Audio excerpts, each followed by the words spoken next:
Toy Story 5 é um filme que conseguiu recuperar a essência da franquia que, na minha opinião, se perdeu um pouco ali pelo quarto filme. E não é que eu considero esse quarto filme ruim, mas não se compara ao primeiro, segundo, terceiro, e é esse que acabou de sair nos cinemas. Eu vou dizer que eu tinha um misto de expectativas com esse novo filme, né, com Toy Story 5, porque o quarto acabou que se perdeu um pouco, eu não achei tão emocionante, tão impactante, tão marcante como os três primeiros Toy Story, apesar de ter a adição de alguns personagens novos que eu gostei, como o Garfinho, que particularmente eu achei maravilhoso, e também porque esse tema da tecnologia que vai ser abordado aqui no Toy Story 5 é um tema que ele poderia soar muito batido, porque a tecnologia já tá entre a gente há um tempo, já foi abordado em alguns outros filmes, apesar de não ter sido abordado do jeito que o Toy Story abordou, e acabava que talvez poderia soar algo que qual vai ser a solução para a tecnologia, sendo que a tecnologia não tem solução. Daqui para frente é mais tecnologia, é mais coisas eletrônicas. Então, o que o Toy Story vai conseguir abordar para conseguir cativar a gente e passar algum tipo de mensagem? Juntando o que a gente já teve no quarto com as possibilidades do que dava para acontecer no quinto, eu não tava com altas expectativas para esse filme. E Toy Story 5, para além de superar minhas expectativas, foi um filme que eu enxerguei um propósito.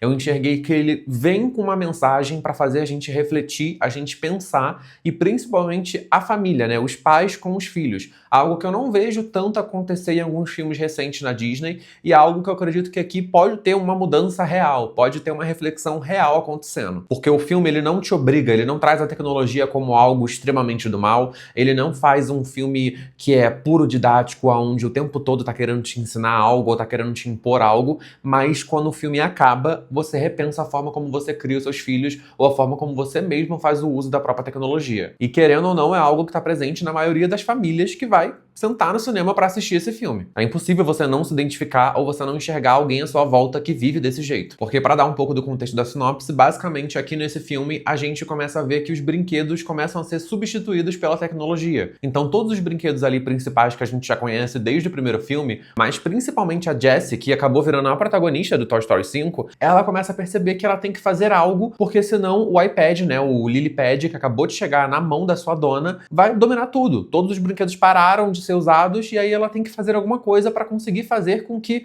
os brinquedos voltem. E não pelo ego do boneco de achar que a dona dela tem que brincar só com ela e não com o iPad, mas justamente porque a Jessie percebeu que todas as crianças do bairro que ela enxerga pela janela estão vidrados ali no Lilypad, estão vidrados ali em algum tipo de tecnologia e não brincam entre si. Então as crianças pararam de interagir e só ficam na internet. E apesar da proposta desse filme parecer meio óbvia e simples, porque esse tema da tecnologia não é algo novo, já acontece há algum tempo, só Toy Story poderia fazer um filme como esse do jeito que ele foi feito. Porque aqui a gente tem um filme que é infantil, é uma animação, o tema principal são os brinquedos e como as crianças ali brincam, se relacionam, criam sua história, toda a nostalgia em volta dos brinquedos. Então só Toy Story tinha um poder de fazer com que esse tema da tecnologia tivesse uma força muito maior do que qualquer documentário que a gente vê, do que qualquer filme que a gente vê, do que qualquer outra animação que possa ter. Porque literalmente o centro de Toy Story tá no próprio nome, é brinquedo. Então mesmo que o roteiro desse filme aqui fosse ruim, o que eu não acho, não é o caso, o filme por si só já teria um propósito muito bom por abordar essas questões em um filme que muita gente vai assistir no cinema. Uma coisa que eu fiquei pensando depois que o filme acabou é que o grande público desse filme aqui vão ser os pais levando seus filhos, os filhos levando seus pais, então a família reunida para ir no cinema ver um filme despretensioso de animação, assim como foi o primeiro, o segundo, o terceiro e o quarto Toy Story. Só que quando eles assistirem esse filme acabar, com certeza diversos pensamentos vão passar dentro da cabeça de cada um ali, do pai, da mãe, do filho, porque eu como pai, se eu tivesse um filho e tivesse assistindo esse filme com ele no cinema e o filme acabou, eu iria começar a repensar toda a minha criação com aquele filho, porque o filme literalmente aborda isso. Eu iria começar a pensar que o meu filho ele tá perdendo amigos, tá perdendo a infância, tá perdendo o brilho no olho e não tá valorizando mais as coisas simples e cotidianas da vida, como era, por exemplo, na minha infância. Só o fato de Toy Story poder provocar isso, mesmo que o roteiro seja bom ou não, já é uma coisa que eu bato palma pra esse filme aqui. Eu acredito que esse filme aqui, na sociedade de hoje, onde a gente vê a maioria das crianças realmente vidradas no telefone, no iPad, não estão brincando mais com bonecos que nem brincavam antes, eu acredito que pode só ser um filme que não vai mudar o mundo, porque a tecnologia ela não vai deixar de existir, não vai deixar de se ampliar, mas que vai trazer algum tipo de diferença para algumas famílias que forem assistir. Hoje em dia, eu acho muito difícil tu achar alguma criança de 5, 6, 7 anos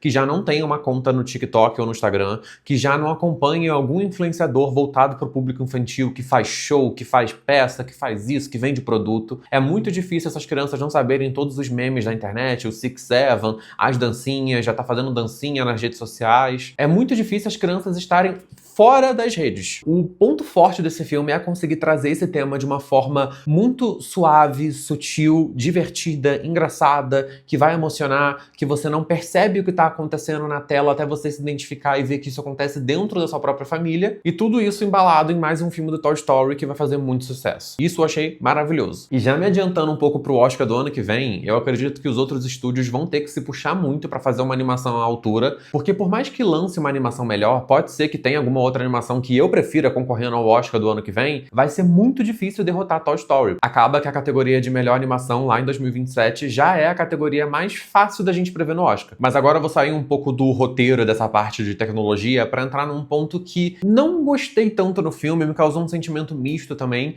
que foi sobre o não aproveitamento ou o aproveitamento de personagens antigos aqui nessa trama. Porque a gente tem a Jessie como protagonista, e isso eu gostei bastante, ela literalmente é o foco, não é o Buzz Lightyear, não é o Woody, é a Jessie. Ela que carrega a essência do filme, ela que tá ali ditando os acontecimentos, e isso eu achei maravilhoso, porque eu não imaginava que eles poderiam tirar o protagonismo dos dois protagonistas desde o primeiro filme, só que ao mesmo tempo, vários outros personagens perderam tempo de tela, e eu achei uma coisa meio jogada, sabe? Porque, por exemplo, o Rex, o Porquinho, o Cabeça de Batata, tem também o próprio Woody, parece um coadjuvante. O Woody, ele tá em todos os posters, ele tá em todos os trailers, né, aparecendo, mas ele tem pouquíssimo tempo de tela. Ele entra ali quase na metade do filme e ele quase não tem papel nenhum relevante. Se o Woody não aparecesse nesse filme, não faria diferença nenhuma. O Buzz Lightyear também não faz diferença nenhuma. O filme tenta trazer ele com mais presença em algumas cenas que aparecem diversos Buzz Lightyear, mas que também não tem nenhum fundamento. É feito apenas para ter um facilitador de roteiro ali pro final do filme,